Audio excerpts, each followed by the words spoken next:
Buenas noches, estimados alumnos. Mi nombre es Fran Sánchez, abogado y asesor del Tribunal Fiscal del Ministerio de Economía y Finanzas. En esta oportunidad me toca exponer el tema de facultad de determinación y fiscalización, brevemente algunos conceptos de base cierta y base presunta, procedimientos tributarios, sean contenciosos, no contenciosos, y demanda contenciosa administrativa, lo que es el tema de procedimiento de cobranza coactiva, y para finalizar unos breves bosquejos de lo que es el tema de infracciones y sanciones tributarias, ¿no? Empezando con la exposición, el módulo anterior estuvieron hablando un poco de las facultades de la administración, y bueno, empezando con la facultad de determinación, estamos hablando justamente de la facultad que tiene la administración, toda vez que el deudor tributario siempre está sujeto a lo que es una verificación de sus obligaciones tributarias, ¿no?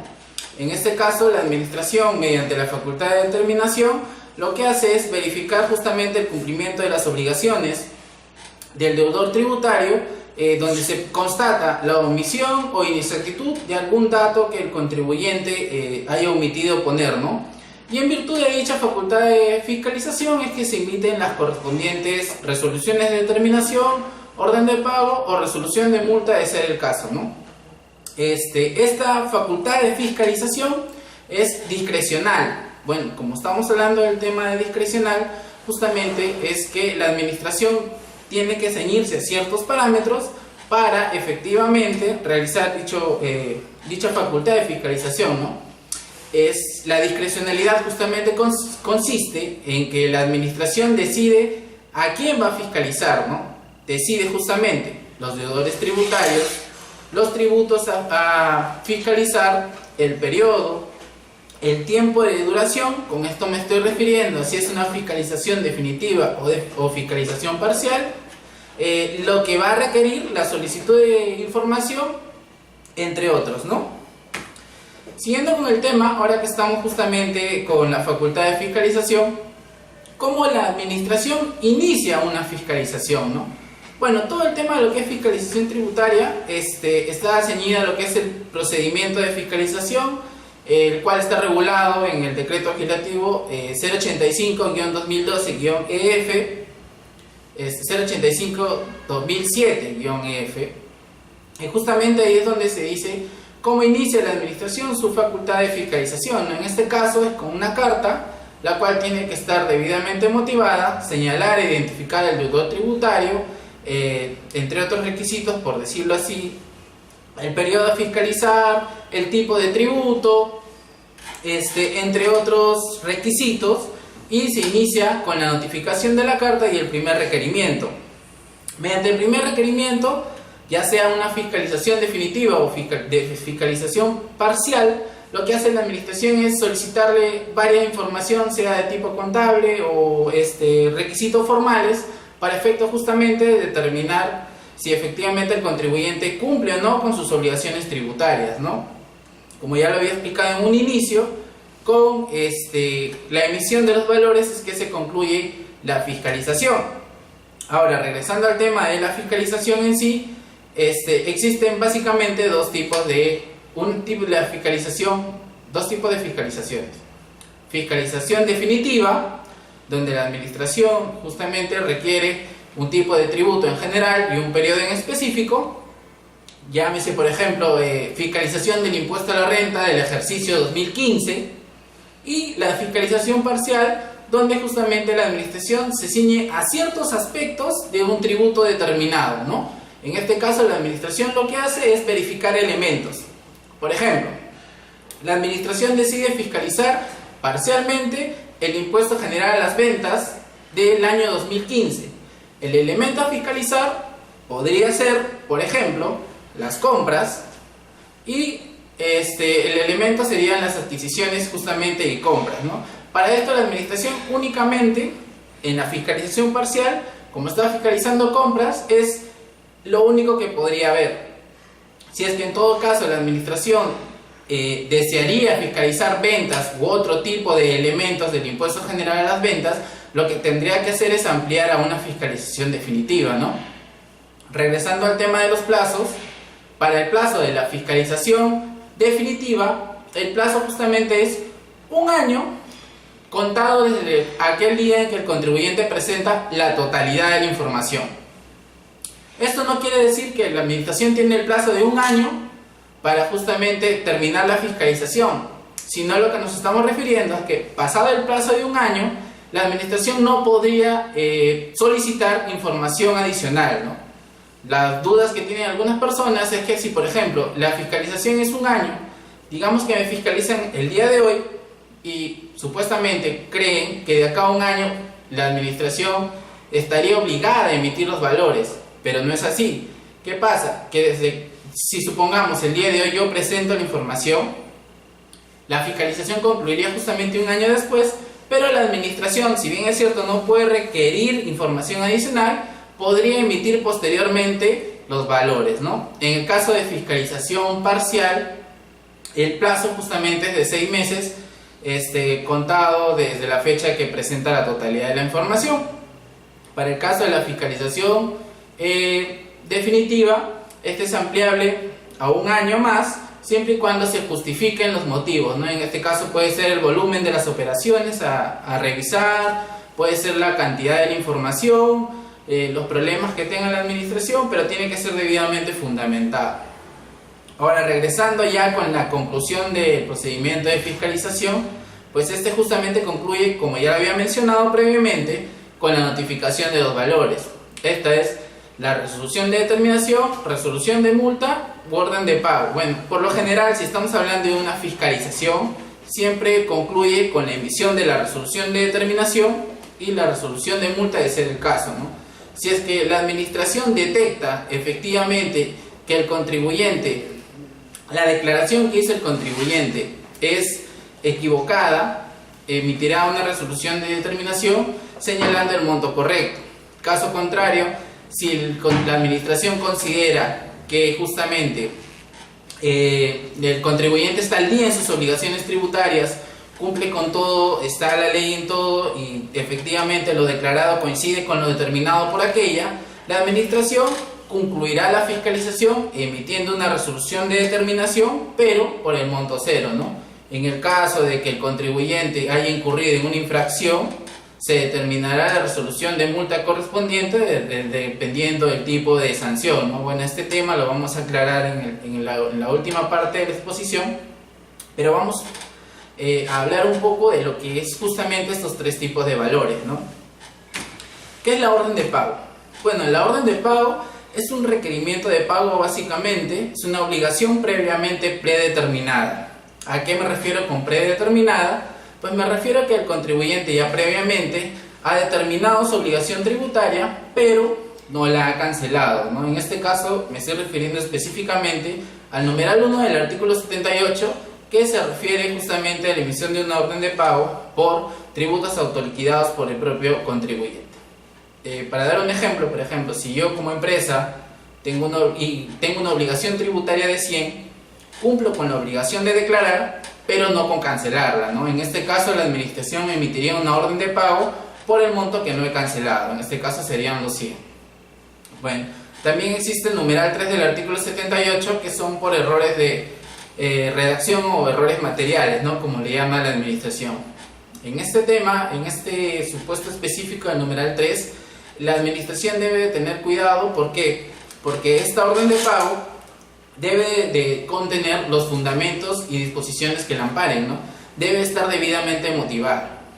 Si en el caso de que la orden de pago emitida por el numeral 3, al tratarse de una liquidación de la administración, no cumple con los requisitos, se procederá a declarar nula la orden de pago y en todo caso la resolución que impugna, ¿no? De ser el caso.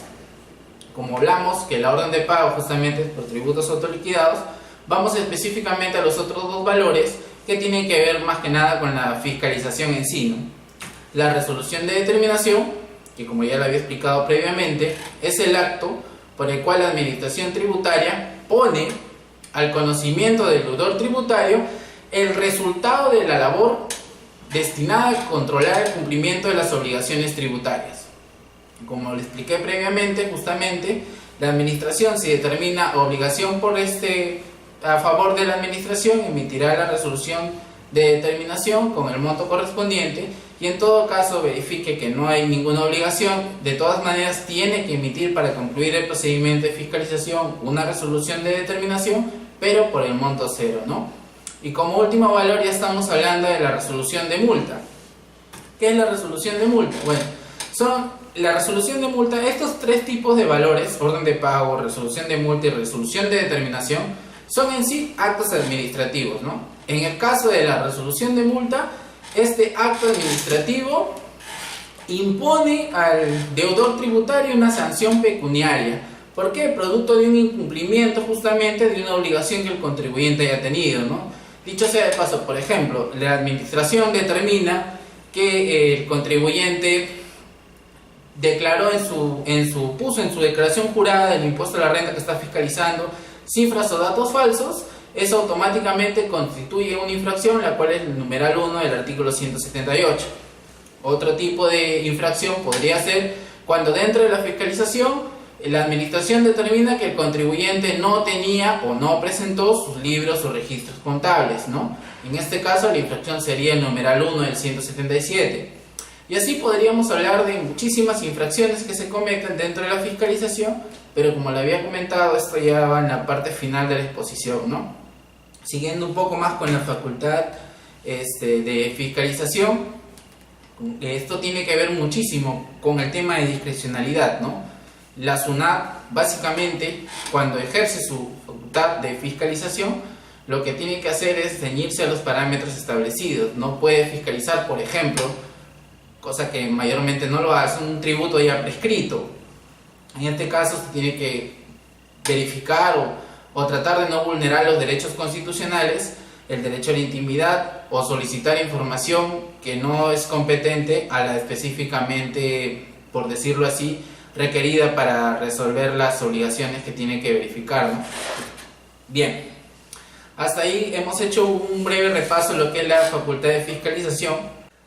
Continuando con la exposición, vamos a hablar del tema de lo que es determinación de la obligación tributaria, en específico lo que es base cierta y base presunta.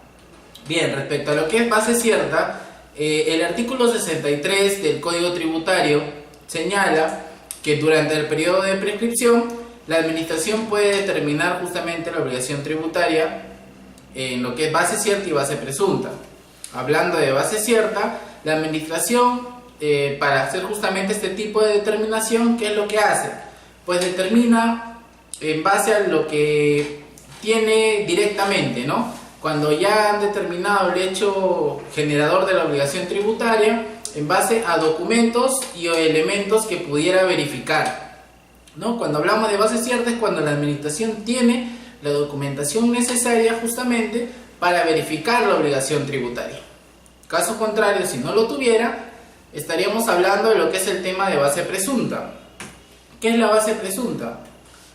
Justamente la base presunta se da en medio a cuando la administración tributaria tiene que justamente verificar la obligación de otro tipo, ¿no? Tiene que verificar justamente elementos que permitan justamente establecer la existencia de la obligación tributaria. Ahora, ¿cómo se determina justamente esta base presunta? La administración primero tiene que verificar que el contribuyente haya incurrido en una causal establecida en el artículo 64 del Código Tributario. Hablar de las causales de base presunta, básicamente tenemos 15. En específico, podría señalar justamente cuando el contribuyente lleva, por ejemplo, una doble contabilidad, cuando, por ejemplo, su información contable ofrece dudas respecto a las declaraciones que el contribuyente pudiera presentar, entre otro tipo, ¿no? de supuestos. Ahora, cuando el contribuyente incurre en una causal de base presunta, se tiene que seguir un procedimiento establecido, ¿no? Este procedimiento básicamente es establecido por ley. Tenemos el procedimiento del Código Tributario, la Ley de Impuesto a la Renta, entre otras leyes, ¿no? Al respecto, permítanme por favor leerles un poco la resolución del Tribunal Fiscal número 443, emitida por la Sala 3 en el año 2003, que señala que para determinar una deuda tributaria sobre base presunta, el Código Tributario exige en primer lugar la comprobación previa de uno de los requisitos establecidos en el artículo 64 del Código Tributario y en segundo lugar la aplicación de un procedimiento que tiene que estar expresamente establecido por ley. Al respecto justamente de lo que es la determinación sobre base presunta, podríamos señalar que la administración tiene que seguir con los parámetros para llegar justamente a esta determinación. ¿Qué pasaría si la administración aplica mal el procedimiento establecido? Bueno, si es que lo aplica mal, lo que se tendría que hacer es justamente dejar sin efecto el valor, ¿no? Según el criterio ya vertido por el Tribunal Fiscal, ¿no? Se declara nula la resolución y se deja sin efecto el valor si es que no se ha seguido el procedimiento para el causal de base presunta. Sigamos un poco con un tema respecto ya las obligaciones por parte del contribuyente y de la administración tributaria. En primer término voy a hablar lo que es las obligaciones de la administración tributaria en general. La administración tributaria como obligación se encarga de la elaboración de los proyectos de leyes, de decretos legislativos, justamente es parte de se tiene que consultar con la administración para efectivamente emitir leyes en materia tributaria, ¿no? Otra obligación justamente es la orientación que tiene que darle al contribuyente respecto a sus dudas, ¿no? Si el contribuyente justamente se acerca a la administración tributaria, pues eso tiene que absolverle las dudas que éste tuviera, ¿no? Otra obligación que es muy importante es la reserva tributaria establecida en el artículo 85 del Código Tributario. ¿Qué es la reserva tributaria? Bueno, básicamente es que si la administración tributaria cuenta con información de determinadas personas, determinados contribuyentes, personas naturales, empresas, pues no tiene que divulgar esa información, ¿no? En mi caso, por ejemplo, yo como funcionario público no podría estar divulgando qué tipo de información tengo, ¿no? Esa es justamente parte de la reserva tributaria. Y la última obligación que tiene la administración es justamente lo que me estoy refiriendo a la prohibición de los funcionarios y servidores de la administración tributaria de dedicarse de manera privada a lo que es la actividad en materia tributaria, ¿no? Si yo me dedico, justamente soy funcionario del Tribunal Fiscal, no podría por mi parte ejercer actividad privada en materia tributaria. Esas son las obligaciones de la administración tributaria. Ahora pasemos a las obligaciones de los administrados. Bueno, lo que es en cuanto a las obligaciones de los administrados están obligados a facilitar las actividades de fiscalización de la administración tributaria, ¿no? Y en especial, pues deberán, por ejemplo, inscribirse en los registros de la administración, deberán contar con un RUC si quieren ejercer actividad comercial, por ejemplo, deberán actualizar la información que ésta tuviera, sea algún cambio de domicilio, por ejemplo, sea solicitar algún tipo de información, cualquier requisito que tenga que ver, por ejemplo, con emitir los comprobantes de pago, están en la obligación justamente de emitir comprobantes de pago de acuerdo al reglamento de comprobantes de pago y a su vez conservar dichos comprobantes. ¿Por qué? Porque cuando la administración fiscalice a esta persona o empresa, pues justamente le va a solicitar estos documentos, ¿no? Y es obligación del contribuyente guardar dicha información. Otra obligación es justamente llevar los libros y o registros contables de acuerdo a ley. En este caso hay resoluciones de superintendencia que regulan justamente cómo llevar los libros contables. Sigamos con las obligaciones. Es obligación del contribuyente permitir a la administración tributaria, así como también presentar o exhibir en sus oficinas la información que se le requiera, ¿no? Justamente en virtud de la fiscalización o en caso de verificación, la administración le va a requerir al contribuyente que presente información que éste debe de cumplir. También puede ser concurrir a las oficinas de la administración cuando ésta le requiera, ¿no? Dicho sea de paso, si es que el contribuyente no va a la hora señalada, Si no exhibe lo solicitado, podría incurrir en infracción del numeral 1 del artículo 177 del Código Tributario. Entre otras cosas, también tiene la obligación de sustentar los bienes mediante los comprobantes de pago respectivos de todo lo que ha adquirido, ¿no? Ellos tienen que conservar justamente los comprobantes de pago, sean boletas, facturas, guías de remisión, remitente y transportista, notas de débito, notas de crédito, entre otra documentación que la administración tributaria podría requerir. Siguiendo con la exposición, ahora vamos con los derechos de los administrados. Bueno, respecto de los derechos de los administrados, pues según el artículo 92 del Código Tributario, los administrados tienen el derecho de solicitar la devolución de lo pagado indebidamente, caso lo crean necesario. Si es que verifican que efectivamente han hecho un pago indebido o en exceso, pueden solicitar la devolución. Pueden a su vez sustituir o rectificar sus declaraciones, en caso ellos lo crean conveniente. Pueden también interponer recursos impugnativos, sea reclamo, apelación o queja. Bueno, conocer el estado de la tramitación de los expedientes que estuvieran llevando en el caso estén en un procedimiento contencioso tributario, así como también podrían solicitar la ampliación de lo resuelto por el Tribunal Fiscal. El Tribunal Fiscal, al emitir una resolución, una RTF como se le llama, pone fin a la vía administrativa, pero en el caso del contribuyente lo crea necesario, podría solicitar la aclaración, corrección de lo resuelto, ¿no?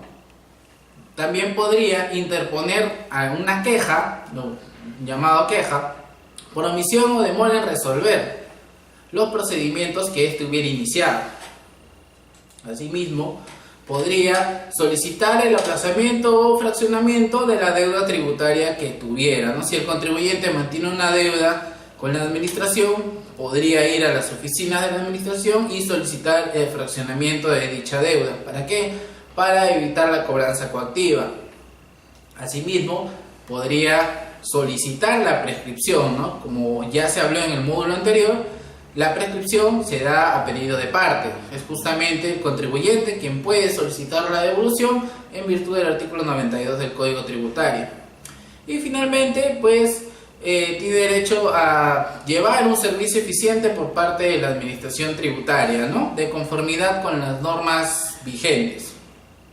Ahora, centrándome ya en el punto principal de mi exposición, voy a hablar lo que es procedimientos tributarios, ¿no?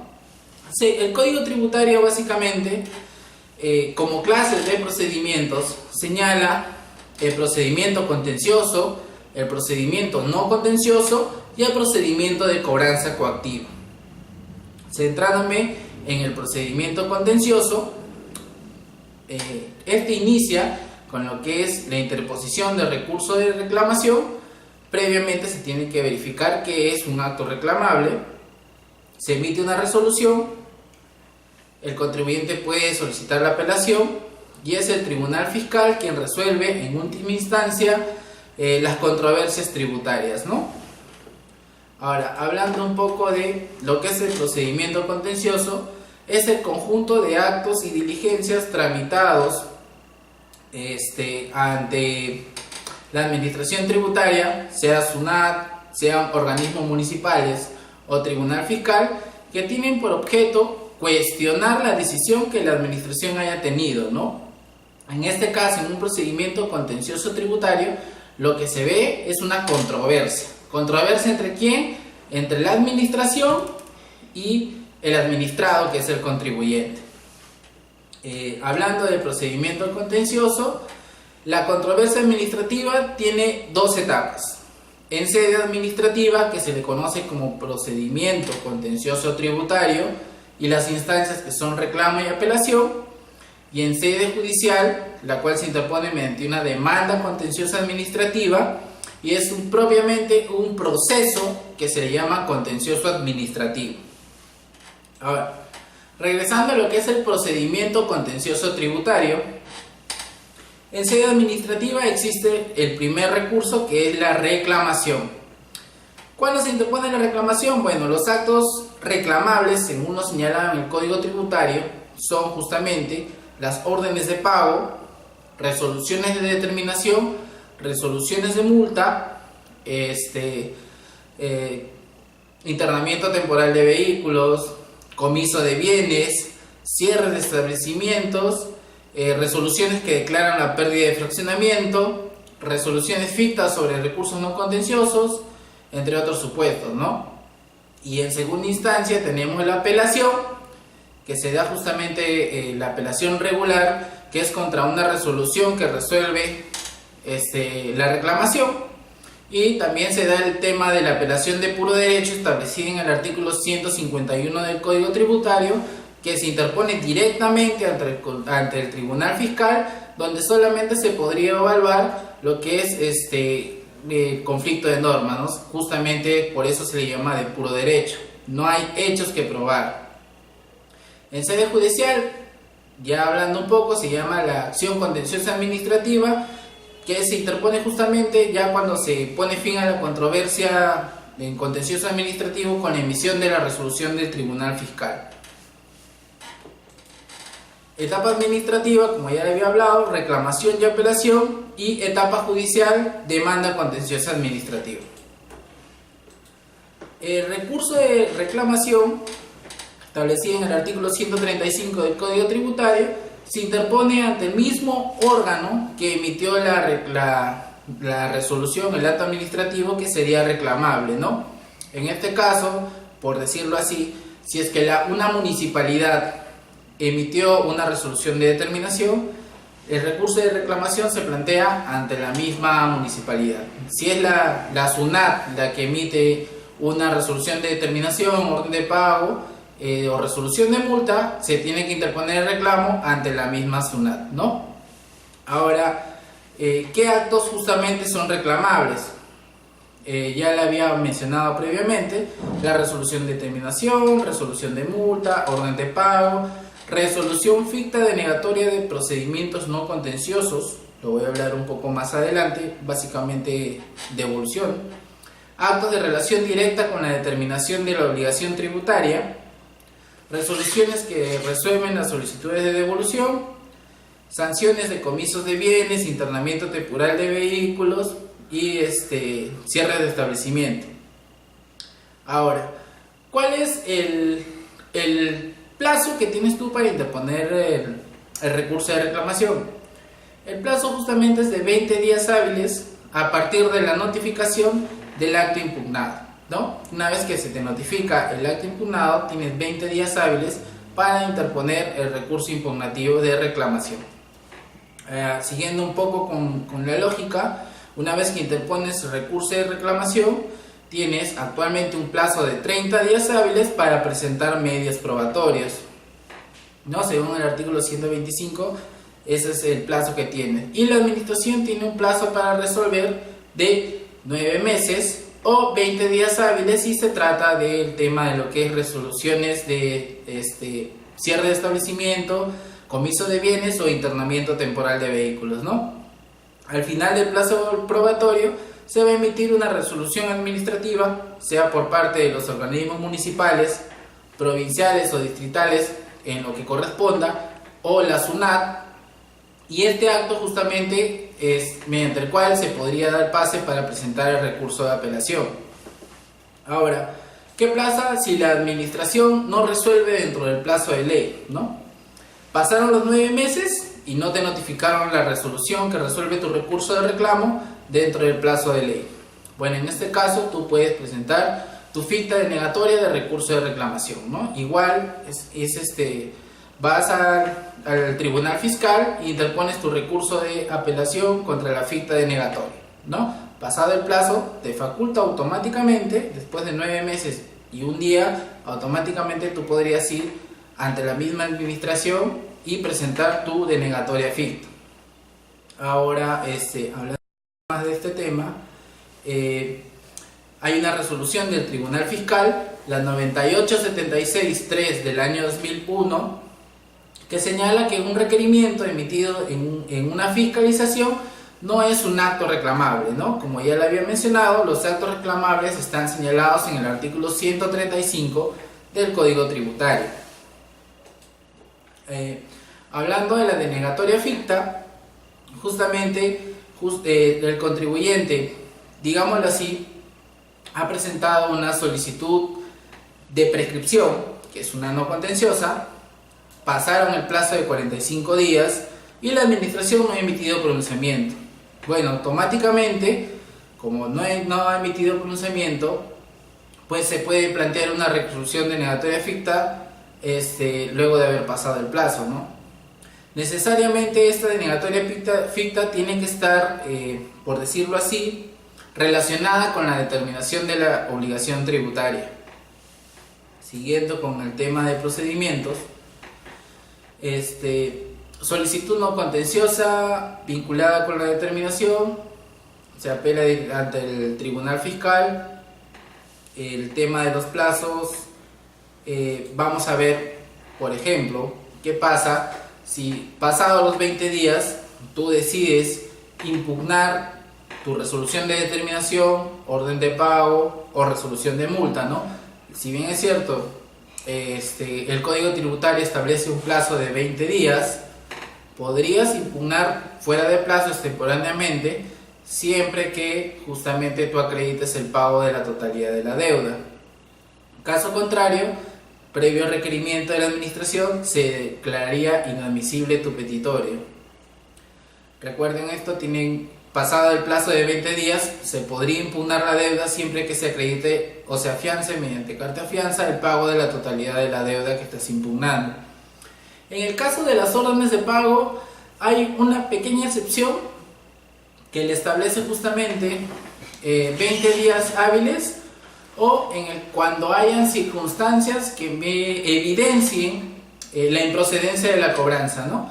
Este tema de la improcedencia de la cobranza, muchos contribuyentes lo alegan. ¿Qué pasa? Por ejemplo, yo quiero impugnar en el día 35 y para no pagar, lo que alego es justamente que hay una improcedencia de la cobranza, no sé, hay una vulneración a algún derecho, por decirlo así, y con eso lo que quieren es evitar el pago previo, ¿no?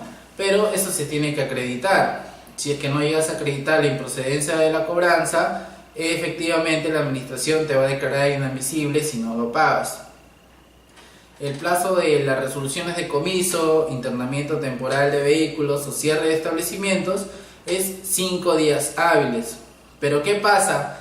Vencido este plazo, pues la administración, si tú quieres impugnar en el día 6, la administración va a declarar definitivamente inadmisible tu petitorio. En el caso de las resoluciones que declaran la pérdida de fraccionamiento, que también son actos impugnables, pasado el plazo de 20 días hábiles, la administración va a declarar también inadmisible tu petitorio.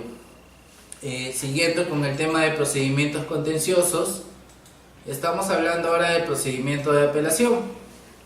Ahora, regresando al tema de procedimiento de apelación, una vez que se emite una resolución por parte de la administración, el contribuyente tiene un plazo de 15 días hábiles para impugnar ante la misma entidad que emitió el acto administrativo. Si por ejemplo la SUNAT emite una resolución de intendencia declarando infundado tu petitorio, lo que tienes que hacer es presentar un recurso de apelación ante la misma entidad, y la misma entidad, que en este caso es SUNAT, se va a encargar de elevar el recurso ante el Tribunal Fiscal previo cumplimiento de los requisitos establecidos en el artículo 146.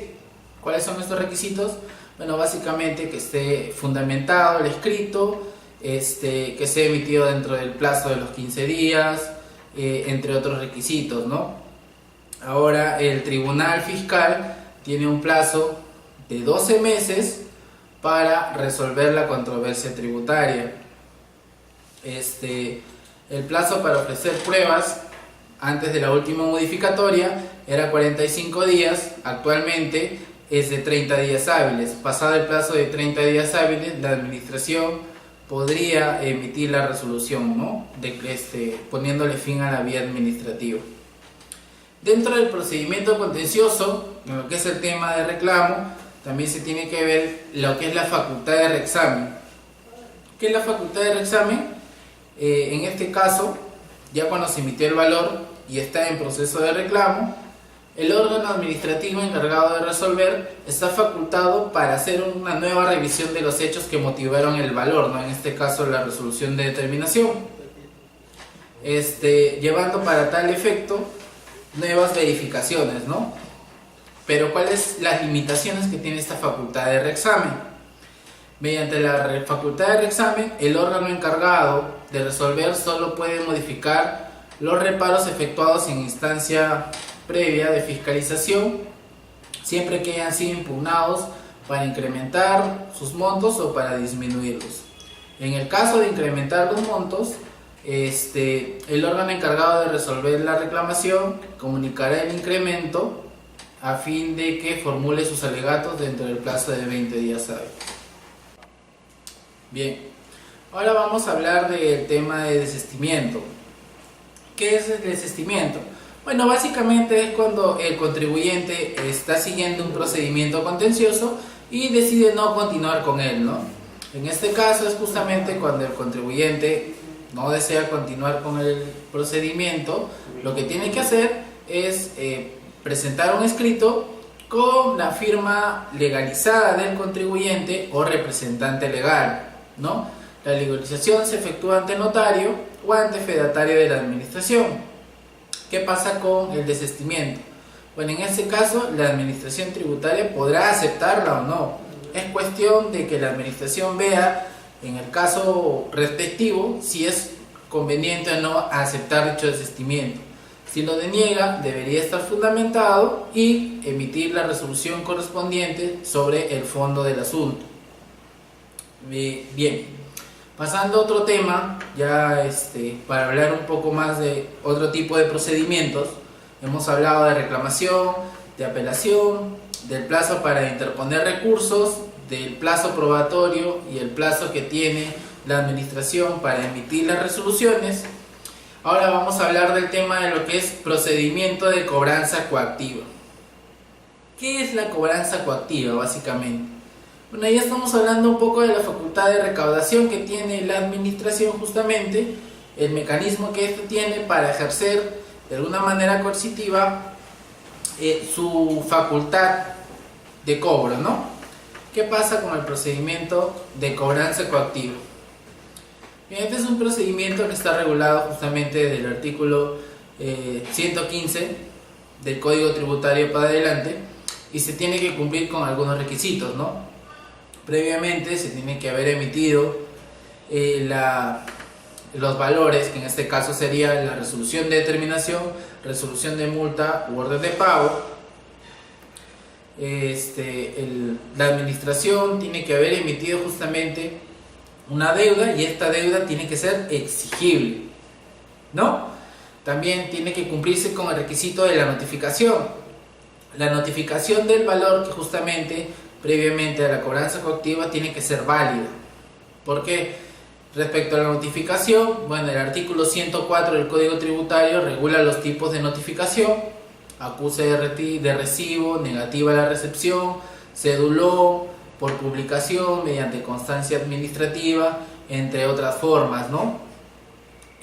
Asimismo, que aquellos valores no se encuentren impugnados. ¿Por qué? Porque si se encuentran impugnados está suspendida el procedimiento de cobranza coactiva. Que se haya producido el incumplimiento en el pago de una obligación exigible, que no se presente ninguna de las situaciones descritas en el artículo 119, como habíamos hablado previamente respecto de la orden de pago, la manifiesta improcedencia del cobro de la deuda, que la deuda no haya sido declarada prescrita, ¿no? Esto es muy importante. ¿Por qué? Porque la deuda no tiene que ser justamente declarada por la administración como prescrita. Siguiendo con otro tema, se tiene que emitir justamente la resolución de ejecución coactiva, porque mediante la resolución de ejecución coactiva, la cual tiene que estar fundamentada y contiene justamente el valor que es exigible, ¿no? Con esto se da inicio al procedimiento contencioso. Es un mandato de cancelación de la obligación, básicamente. Como tú mantienes una deuda con la administración ¿cómo la exige? Mediante la resolución de ejecución coactiva. Este procedimiento, señala el plazo de 7 días bajo algún apercibimiento de embargo, ¿no? Te dan un plazo, tiene que tener un plazo justamente, que es el plazo de 7 días, eso está señalado en el Código Tributario.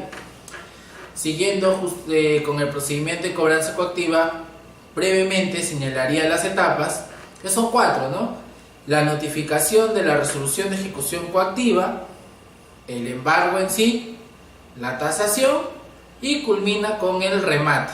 Bueno, la tasación y el remate ya son fases de ejecución, en la fase final.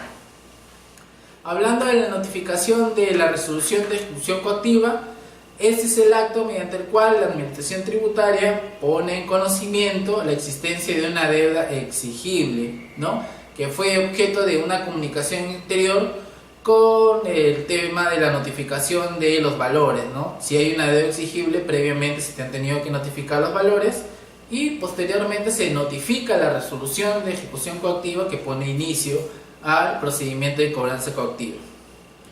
La REC básicamente contiene un mandato de cumplimiento bajo procedimiento de que cumplas en 7 días hábiles, ¿no?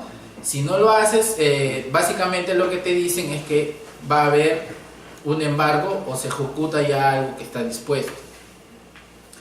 Regresando al tema de embargo, si no se ha producido el cumplimiento de la obligación dentro del plazo de 7 días, la administración emite una resolución coactiva donde señala el embargo, donde en el embargo lo que se hace, se asegura la eficacia o el cumplimiento de la obligación tributaria. Respecto a los tipos de embargo, tenemos 4.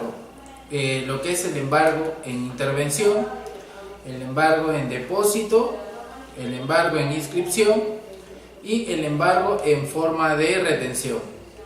Hablando del embargo en forma de intervención, esta a la vez tiene 3 tipos. Intervención a recaudación, que lo que hace es afecta directamente los ingresos del deudor mediante un embargo de intervención a recaudación, afecta las cuentas del contribuyente.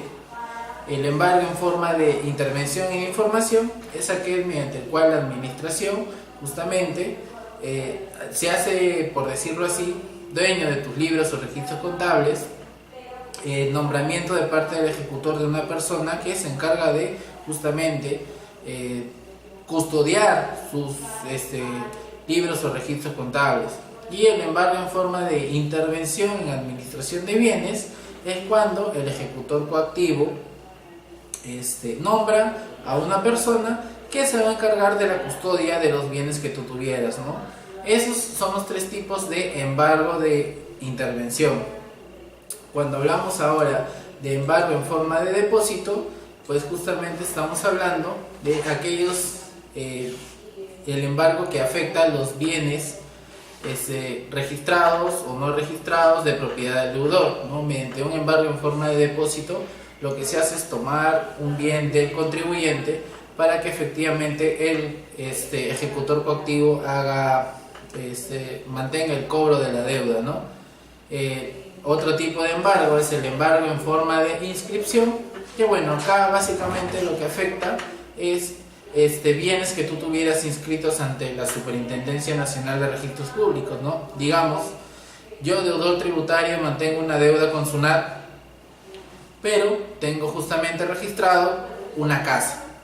La SUNAT, mediante un embargo en forma de inscripción, lo que podría hacer es justamente solicitar la inscripción del predio que yo tuviera a nombre de la SUNAT, ¿no? En este caso lo que haría es de que la SUNAT inscribiera en el registro que tuviera la deuda, ¿no? Si yo tengo una casa, le debo a la SUNAT fácilmente vería mis bienes y mediante un embargo en forma de inscripción haría que no pudiera yo vender esa propiedad, ¿no? Estaría justamente en poder de la SUNAT hasta que se efectúe el remate.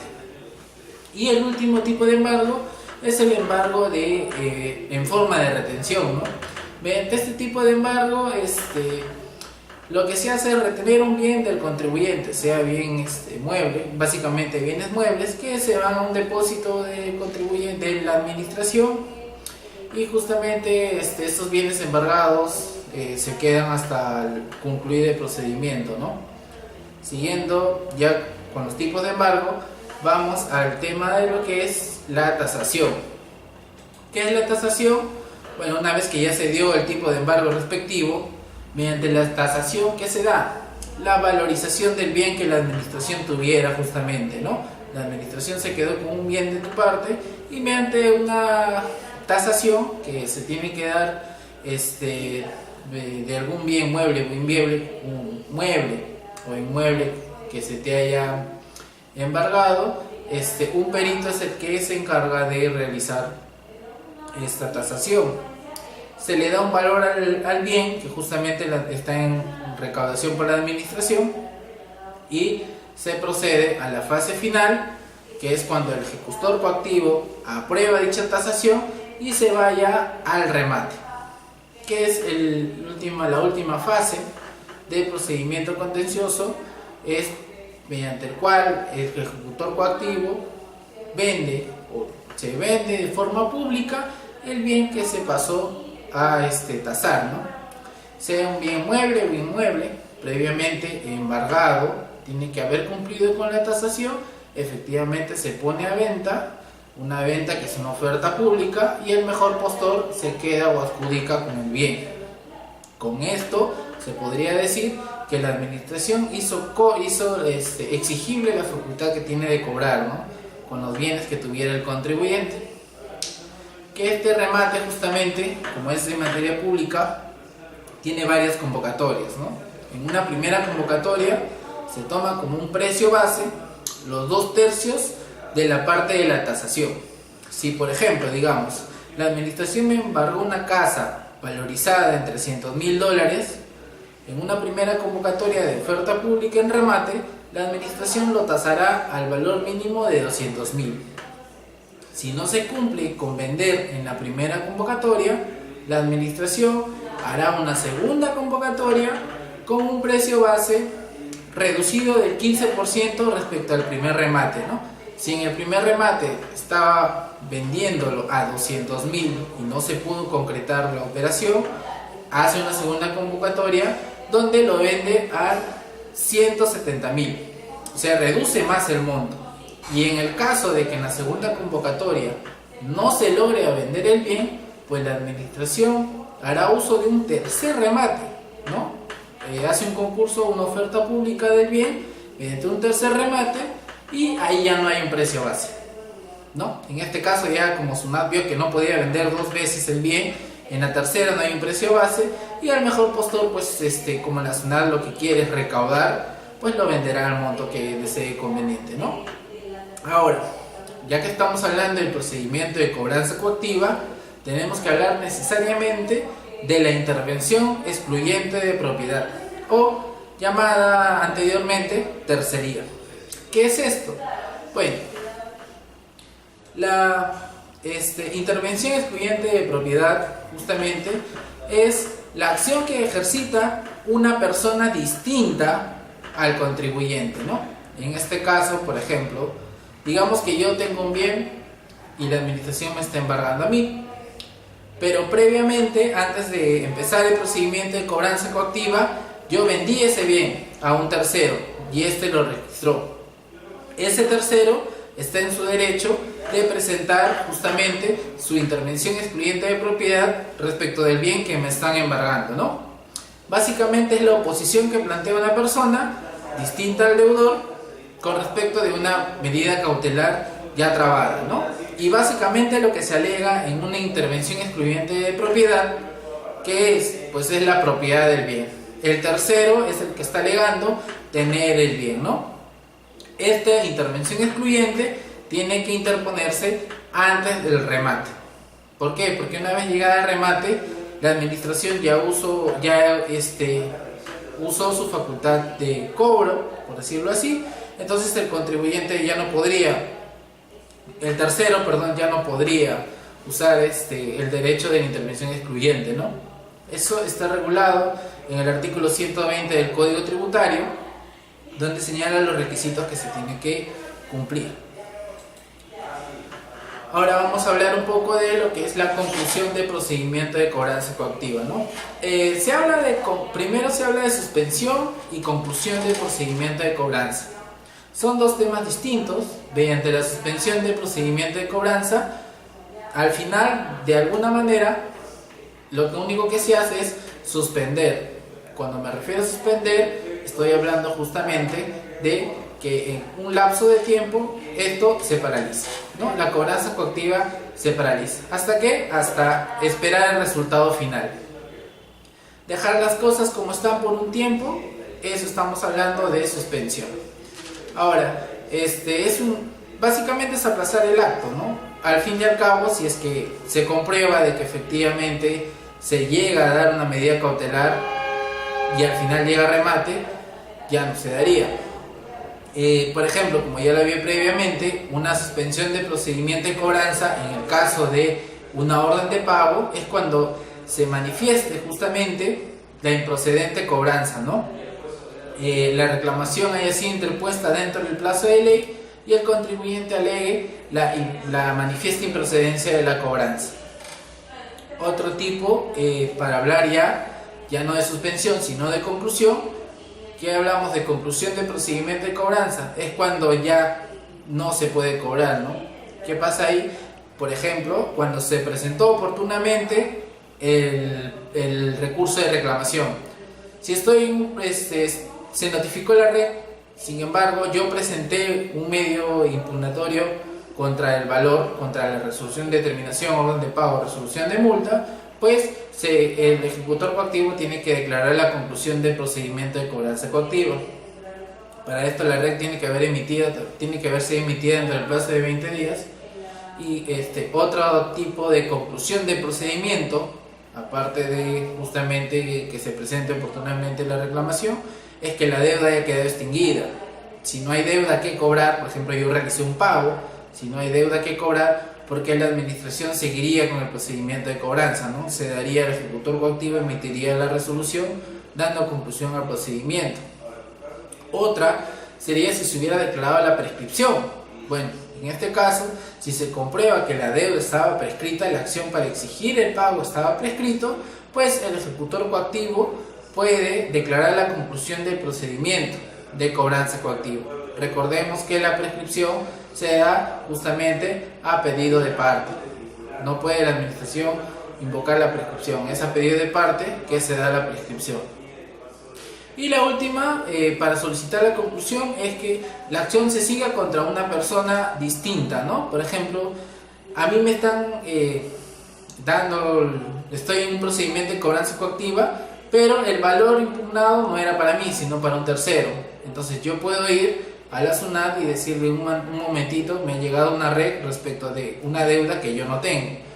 Previa verificación del ejecutor coactivo, se declarará la conclusión, ya que yo soy una persona distinta al obligado. Bueno, con esto hemos hecho unas matices respecto al procedimiento de cobranza coactiva y vamos a hablar justamente del último tema, que son las infracciones y sanciones tributarias, ¿no?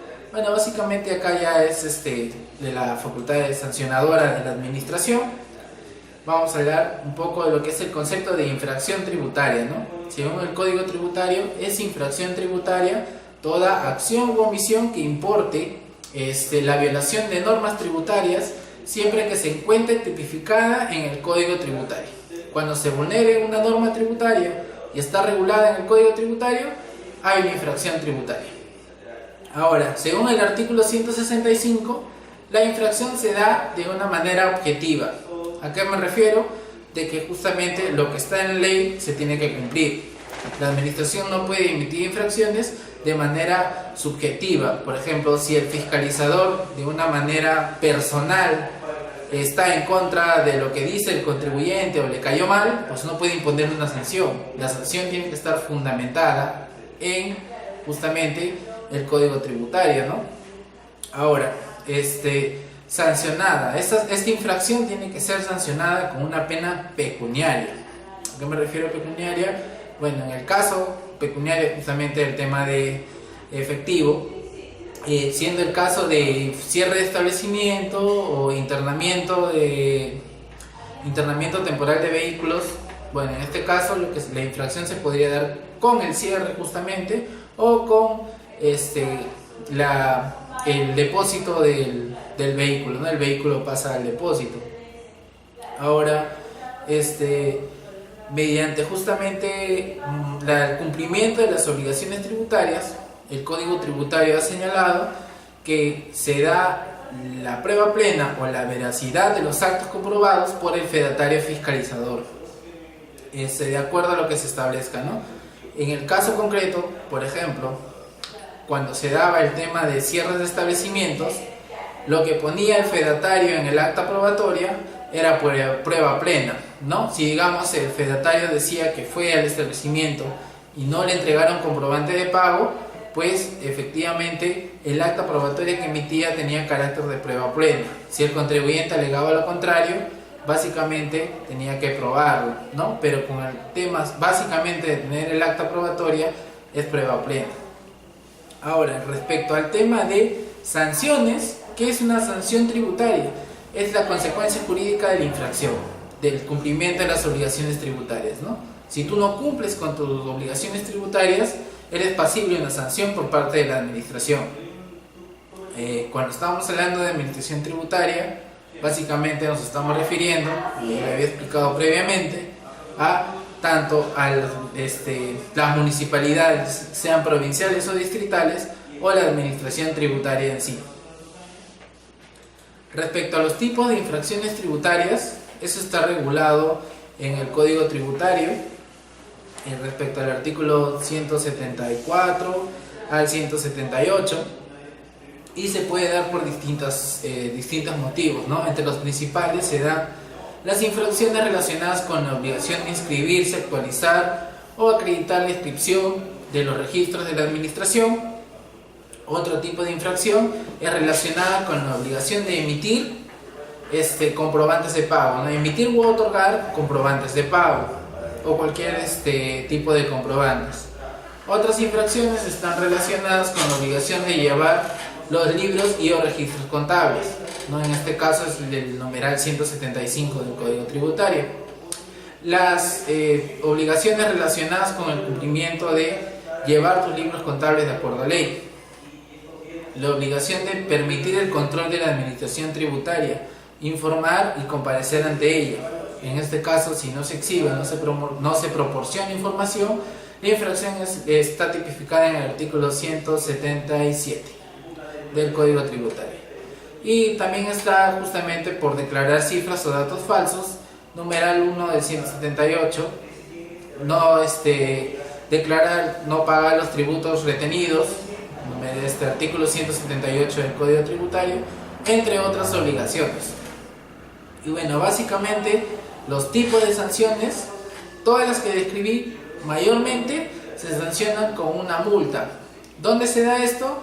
O se da con una resolución de multa, ¿no? Esta resolución de multa tiene que estar debidamente motivada, cumplir con los requisitos señalados en el artículo 77 del Código Tributario, señalar los fundamentos o disposiciones que la amparan, el deudor tributario, la fecha de infracción, entre otros requisitos, ¿no?